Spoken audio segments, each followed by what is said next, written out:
Hello, I'm Dr. Kathleen Olive. Japan in the 17th century was burgeoning, with the Tokugawa shogunate firmly in power and the city of Edo, present-day Tokyo, rapidly growing into the largest city in the world. Nevertheless, ancient Kyoto remained the seat of high art. As Dr. Nick Gordon and I discuss in this episode of A Closer Look, it was also a period in which artists and artisans developed new styles and techniques for different classes of patrons. Tawaraya Sotatsu, the graphic artist responsible for these delicate yet robust screens, was a key figure in the development of a new artistic school now known as Rinpa. Yet his contribution was only really recognised in the 20th century. Hi, Kathleen. Hello, Nick. So what are we looking at here today? Nick, I thought today we could talk about two beautiful 17th century screens by a Japanese artist called Tawaraya Sotatsu, and this work is usually called Waves at Matsushima. So these screens are incredibly beautiful, but what are they made of? Screens like these two are really quite large. We're looking at two screens here, which are each 166 by 300 and almost 370 centimetres. So they're really quite monumental works, but they're made out of something quite fragile. They're actually painted in inks and colour on paper, which has then been attached to a more rigid frame. Oh, wow. So that this has survived from the 17th century itself is quite impressive. Yeah, in very beautiful condition as well. There's a little bit of tarnishing, which we can talk about. The black colours that you see on the screen here are actually tarnished silver, which is quite beautiful. But this is in excellent condition, and screens such as these and hanging calligraphic works that are also done on paper, the intention was always that they would be reset over the life of the artwork. So these have been reset. You can see the new borders that have been put around them. Those are fabric borders that have been put around them by the museum curators. This piece, these two screens, in fact, are now part of the Sackler collection in the Freer Sackler section of the Smithsonian National Museum of Asian Art in Washington, D.C. Wow, so they'll be have the best restoration possible available when they need it. But perhaps, though, you could tell us a little bit about the artist and where this work was created. So I don't think he might not be very familiar to many of us. Yeah, I mean, the style that he works in is a style that people might be familiar with. It's a style of Japanese art from the 17th century called Rinpa, and that the name of that school actually comes from one of the most celebrated artists in that school, Ogata Korin. People might know his iris screens, which are very famous and are held there are two versions, one held in the Nezu collection in Tokyo and the other in New York. But in fact, the style of the Rinpa school named for Ogata Korin is developed by this artist, Sotatsu. And he worked in Kyoto, which in the 17th century was still the real centre of high refined arts and culture for Japan. 17th century in Japan is a really interesting, dynamic century in which a new form of government has been introduced. We have the Tokugawa shogunate with its growing power base in the city of Tokyo rather than Kyoto. Nevertheless, Kyoto remains the centre of refined arts and craft production, and that's where Sotatsu worked. He was, for us, an artist. We look at a work like this and would obviously describe the person making it as an artist in today's terms. But probably a better way of thinking about him in today's terms would be to think about him as a graphic artist or a graphic designer, because he generally worked in a collaborative fashion with other types of artists. So he's quite famous, for example, for his collaborations with a really beautiful calligraphic artist of this period, where one artist would do the calligraphy and he would do what we might term the illustrations. So he's relatively unknown in his own day and relatively unknown until the 20th century. Oh, wow. So he's got a person who has become better known to us as we've been looking into the origins of this very beautiful form of art. So this particular piece, though, does it have a story about how it came to be?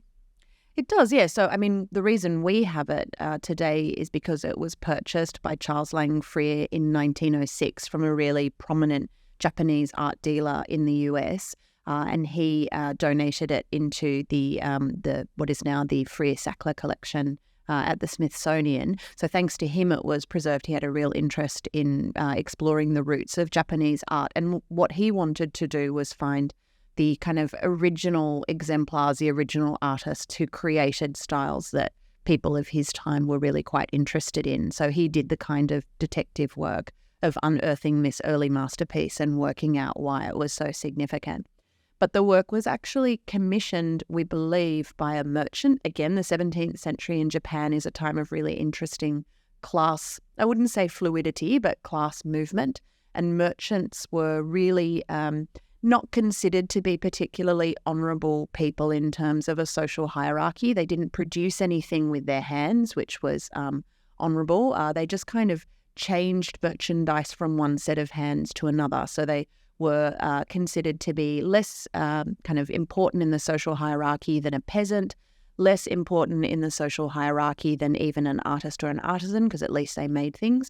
But in this period, they were developing huge fortunes because luxurious consumption display culture was becoming really important in the new social class of the shogunate. So we know that one particular merchant who lived in a city called Sakai, a port city on the Seto Inland Sea. That's where the art islands, the celebrated contemporary art islands, are today. And there was a new Zen temple being constructed there, and we believe this is a gift that he commissioned for that temple in order to celebrate his own retirement as a merchant, which was coinciding with the opening of this temple. So he wouldn't have had any idea that these screens would be used every day by the monks in this Zen temple. They would only have been brought out for really special occasions, and that's mostly because of the extraordinary luxury of their materials. Well, kind of would look absolutely extraordinary in a temple, especially of a temple by the sea with reflected water, but also having that beautiful motion and movement that runs right across it. Is there a particular technique that he's used to create that sense of that very soft, gentle flowingness of the water? That kind of the movement that you're describing through these two screens, which we need to remember are designed to be seen together and are not designed to be seen flat, as we see them here, screens obviously to stand, they have to be concertinaed, which means that you see the diagonals of work like these much more strongly than you see other types of movements across them because of the way they're concertinaed. And the other thing to remember is that you mostly see screens like these obliquely. You're kind of walking past them, not sitting directly in front of them like you would see a painting hanging on a wall in a museum. So with screens, it's always important to remember the viewing conditions of the original artworks. So keeping all of those things in mind, that movement that you've identified across these two screens, which of course are designed to be seen together, so the movement is designed to move from one screen over to another, it's a hallmark of Japanese aesthetics, the way in which movement flows across a piece, and you can see a beautiful traditional technique used here to join the two screens. So notice the screen that's on the left, which has the beautiful pine trees on the islands of gold. You can see that on the right of that screen, there's a band of pure gold pigment, which continues in a cloud-like form onto the screen on the right, a gold cloud. And if you see, early Japanese calligraphic work, scrolls, illustrated scrolls of the tales of Genji, for example, from the 12th century, they use this exact same technique of the cloud, and kind of an island of cloud in the sky that directs your eye, keeps your eye moving in the case of scrolls from right to left, because that's how you read Japanese characters, keeps your eye moving across the artwork as we see here. So that's one technique that he's using. But another technique that he's using that, in fact, we now credit Sotatsu with inventing, in inverted commas, is a technique called terashikomi, and that's the pooling of pigment that you see across both screens here. Look, that explains a lot about how this how these two screens work together. But you can imagine too that when concertinaed, it would give you the sense of that rocking and roiling motion of the ocean, of the sea outside. So was this work, we call it Matsushima Bay, but do we know exactly which place it may be?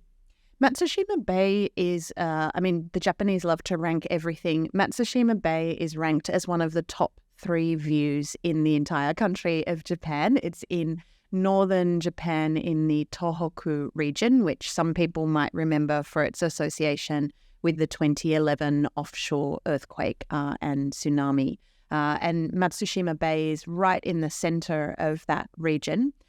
Protected, in fact, from the worst effects of the tsunami because of its geography. Matsushima Bay literally means Pine Island Bay. And what's being referred to there is the fact that Matsushima Bay is a landscape made up of 260 small islands, some of them, no larger than a tree. And on those islands grow pine trees. So it's this extraordinary horizontal flat seascape punctuated by these small craggy islands on which pine trees grow in all of the kind of tortuous wind-blown shapes that we associate with bonsai or with traditional Japanese gardens, but here they're growing naturally in that form. And it has been celebrated as a landscape for a very long time. The poet Basho, in his collection of poems, The Journey to the Deep North, was challenged to describe the beauty of this spot in a haiku. And all he managed to come up with was the 3 lines, Matsushima, Matsushima, Matsushima, the idea being that it was just of such superlative beauty that he couldn't even describe it. So it's a very celebrated beauty spot, but the association of these screens with that place only arose in the 20th century. So it's not what Sotatsu was intending to depict, but it's as the work is conventionally known now because of the visual association with that place. That's pretty fantastic as well, and it really does get that sense of the tiny craggy islands poking up with the pine trees. I mean, the ones on the right-hand side really do look like little bonsai trees. But how would you evoke the overall feel of this work? I find that actually a really hard question because Japanese art and aesthetics really likes contradictions, and it really enjoys holding contradictions in a very delicate balance. And I definitely see that when I look at this work. So I find it very hard then to describe it except to find pairings. So I find, for example, an extraordinary sense of turmoil, as you've described, with these concertinaed. I agree with you. I think the waves would have even more roiling. And if you draw in quite closely on those waves in high resolution, you'll see that each wave, although it has the darker ink brush to give you the shape of the wave, that is then echoed by a very, very fine gold, pure gold pigment line that echoes the same line. So the glimmer of the waves, the sense of movement in the waves, and then the sea foam in the white, that's really roiling. The cragginess of the islands is also very dramatic and full of turmoil, especially when concertinaed. But the gold cloud that joins both of these screens is so calming, so soothing, so flat and planar that it's a real contradiction to the other kind of movement through the screens. And the other contradiction that I find here that I would find difficult to kind of sum up in one pithy word would be the evanescence of a work like this. So you've got, as you can see, quite a lot of use of gold pigment. What's harder to see is that anything that is black now was once silver leaf or silver pigment rather, and that's tarnished. So you also had a glow, a kind of silvery glow seen in the low light conditions of most traditional Japanese buildings, not very well lit during the day. So quite a glowing work, something that's really ephemeral and fragile in its materials as well. But the landscape is proud and strong and resisting with the craggy rocks and those windblown trees. So those kind of tensions, I think, are very, very beautiful. So that's how I'd characterize it. And there's a tension in the use of the materials as well. I can imagine with all of those fine lines of gold running through it, that if any light did strike it, the screens would just shimmer magically. Yeah, and in fact, it's quite hard to see when you look at them from this distance, but if you can pull in closely on some of the enlargements that you'll find on the Smithsonian's website, for example, in fact, he's allowed the pigment to do a lot of work. These are not smooth works like we would see when we go to a Western European museum and stand in front of a 17th century old master, which is what this is. This is a 17th century old master as well. But in Europe, we would find quite smooth surfaces on canvas because of fine layers of oil glazing. Here, instead, the grain of the gold pigments is still very, very coarse. And you can see that, I think, most easily on the islands that have the blue and the green and the umber. So those pigments have been left quite rough, quite grainy. They give a sense of texture for this actual landscape. And they're also doing some of the work in that technique of terashikomi. In other words, he has painted wet pooling layers of ink onto the paper. The paper catches those pooling kind of wet layers in unexpected ways. It leads to a real sense of texture and overlapping translucent layers in places that are now black but which were once silver, for example, or also in the colours on those islands. So he's actually letting the raw materials do a lot of the work to create the sense of a natural textured landscape here. And I find that fascinating when you consider how expensive, how prestigious those materials are. Well, and I think we could really see that as perhaps as another one of these contrasts that you were talking about in the aesthetic, that you've got, I suppose, the artist is depicting something but not doing so in a Western European way, which would deny that the material exists. Here he's really foregrounding the material, even though he's using it to represent something else. Yeah, I think what you're pointing out there is not just an element of Japanese aesthetics, but I think it's also something that Sotatsu is conscious of when thinking of the end destination for these screens. So they were destined for a Zen temple, and Zen Buddhism says there's a material world around us. It's real, we can touch it, it has a character and a texture. But what we should be looking for is the evanescent, fragile, passing, fleeting moments of truth and enlightenment that lie beyond what we can actually see. And so for me, that's another tension here, is that you've got the materiality of the real world and the kind of strife and trouble that we face in the real world, which you could see is represented by that roiling marine landscape. But at the same time, there is a kind of a flash of enlightenment. There is an undercurrent of peace and calm here that's given by that beautiful gold cloud connecting the two screens. So I think what you're seeing here as a kind of a visual difference is reflective of essentially the motivation for the commission of these works, which is the inauguration of that Zen temple in Sakai. Well, thank you very much for enlightening us so much about these works. Thanks, Nick. You've been listening to Limelight Arts Travels podcast, A Closer Look. It was recorded on the lands of the Gadigal people of the Eora Nation, and we acknowledge and pay our respects to the traditional custodians of this land and their elders past and present.